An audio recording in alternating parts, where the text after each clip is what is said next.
Alors on est chez H&M et vous n'êtes pas prêts de voir ce que j'ai découvert en fait. Le bonnet là que vous voyez, c'est un Gani, mais il va avoir cette étiquette Pre-Loved seconde main.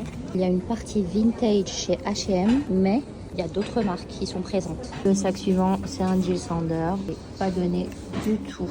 Pareil, le petit haut là, vous voyez, Acne Studio. Bref, vous avez un petit peu de tout. Dans le fond du fond, vendre du vintage, c'est bien. Mais je veux dire, on sait où on est.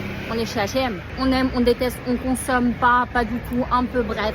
Chacun est libre de faire ce qu'il veut, mais on sait où on est. Donc le fait qu'il y ait du vintage chez H&M, c'est la preuve ultime, les amis, que le vintage, c'est devenu une hype. Personnellement, j'y sens un petit peu une odeur de greenwashing.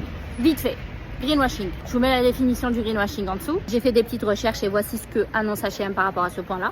Bref, à mes yeux, on devrait laisser le vintage aux boutiques vintage. Et chez H&M, quand on va chez H&M, on sait ce qu'on est venu chercher. Mais je ne pense pas que ce soit le lieu adéquat. On laisse le vintage aux boutiques vintage. C'est mon humble avis. Vous me dites ce que vous en pensez. Et on se dit à très vite pour plus de mode. Des bisous.